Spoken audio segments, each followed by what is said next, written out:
The post-war multilateral system is broken, dysfunctional, and no longer fit for purpose. And the escalating trade tariff war may be its final death blow. Hello everyone, my dear lovely family, friends, fellow Africans. Today I have a question to you. Is it true that African nations are independent? We are sovereignty states? Because everything that we do, we are being questioned by these powerful nations.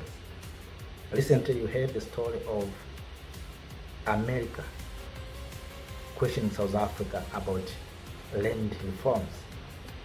You heard the story of America asking Burkina Faso on the issue of gold. And recently, America also questioning Kenya's relationship with China. The US Senate is questioning Kenya's loyalty after President William Ruto's recent trip to China. So what's the role of US to African nations?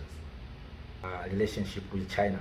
But all in all, my dear lovely family, one of the things that I think US become hungry is this maybe speech made by Mr. Ruto in China, relationship with China, and calling for a world order, which is basically an anti-US phrase according to US. So and that's why right now Kenya being questioned about relationship with China. But all in all, as I asked at the beginning, what's the role of US to African nations? Are we a sovereign? To choose a friend, we need to ask someone to give us permission, or to have partnership with someone, we need permission from someone. I don't know, but all in all, my dear lovely family, friends, fellow Africans, one thing that we need to do as Africans is to come together. These things will continue as long as African nation will continue to work independently. Even these things that we have been asking, the permanent seat in the UN Security Council, we cannot get UN permanent seats permanent seats in the UN Security Council if we are divided like this. Because as we heard from Mr. Ruto, he suggested maybe each continent must have three permanent seats, because already continents such as Europe has 3 members, starting with UK, France, and Russia.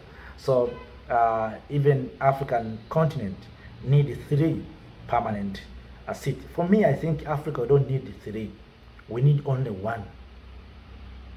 We need only 1. And before getting seat, we need to become united. Because these 3, who will get these 3 permanent seats? African Union, or ECOWAS, or East African Community? How will we divide these 3 permanent seats in the UN Security Council to Africans? This is another kind of division is going to happen. But for me, I suggest one that will bring Africans together. And because these people, they want division, they'll give even 5. Because they know if we give 5, people will be divided. And because if you have given 5 and all these have veto power, we'll start quarreling each other. Because we have already divided. We know maybe if you give to Francophone, 1, Anglophone, second one, Russophone, another one, Arabophone, 4th one, and maybe Afrophone. See, 5. You can see this is the kind of division that is going to happen. But if we want to come together, to unite, to speak with one voice, we need only 1 permanent seat. And for Africa to be respected, my dear lovely family, we need to come together. Everything that we need to do as a team. We need to do as a one united Africa. African leaders will continue to be told what to do and what not to do, as long as we continue to work individually. This individuality is going to hurt everyone. As I said, these people, they know very well. They will touch everyone. As I said, if you look within 25 years, countries, they started within 25 years, starting by the year 2000. They went to Zimbabwe. You see what happened to Zimbabwe. Now they went to Libya. After 10 years to Libya. Then 10 years later, of course, we face pandemic. Then right now, you see what happened in South Africa, being questioning, Burkina Faso, you see. So that's what is happening. So there's no opportunity for African nation to start thinking about development, start thinking about economy. Every now and then, African nations are thinking about security, peace. There's no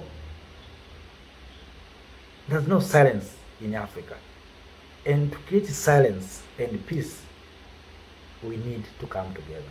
Recently, I heard the story of these jihadists. They have drones. But I asked myself, who training them? Who supplied those drones to them? Where they get money? Which transaction they use to get those stuff? You can see how the things is happening. So, but to avoid all these things, we need to come together. We need to unite. Our leaders, I don't know why they fear a unity of this continent. Maybe they have been told, don't unite. Maybe when you go to office, one of the things that you have been told is not to unite. Because I see that our future without unity is too bad. I'm telling you the truth. The future without unity is too bad and it's too difficult at this time where technology is growing very, very fast. As individuals, it will be easier to be punished. And that's why you see these countries, powerful countries, when they want to come to you, they come as a team, they come as a NATO. They're not coming as individuals. You see? So even Africans, we need, I think, to come as a team to unite. If we can do like that, I hope we'll restore our dignity, we'll restore respect, and other nations will respect us. We'll improve our education systems. We're starting to produce young people and Africans who are intelligent, who are innovators, who are creators. But without doing so, my dear lovely family, we are going nowhere. We have good people in this continent, intelligent people, but the system that we have is not covering them, is not accommodating them.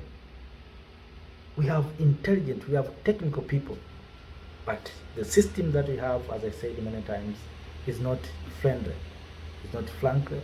So we need a new system that will defend and protect our people. And that system can be obtained through unity. Our unity is very important. As long as we continue as individual countries, we will continue to be disrespected. Right now, as I speak to you now, President of South Africa is going to meet with Mr. Trump to express what's happening in South Africa. Even Kenya, I hope, will be called to America to express what its relationship with China.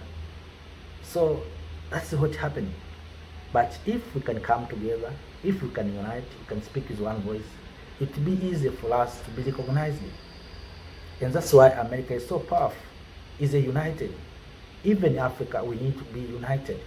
We need to come together. We need to speak with one voice. So the current leadership must understand the importance of our unity. So dear lovely family, friends, fellow Africans, let us not speak for too long. My aim is to share this speech of Mr. Ruto that made Americans hungry because, as you know, it looks like America is our police, is calling African nations to follow the laws. If you misbehave, you are going to get consequences. I think that's what's happening. But all in all, let us observe and see what will happen. But I wish one day to see a united Africa. Africans, wherever we are, we must unite. Let us not fight each other. Let us not create chaos in our nations. Yes, maybe we need something, but let us unite. You know, if we start fighting, it will be easier to be manipulated.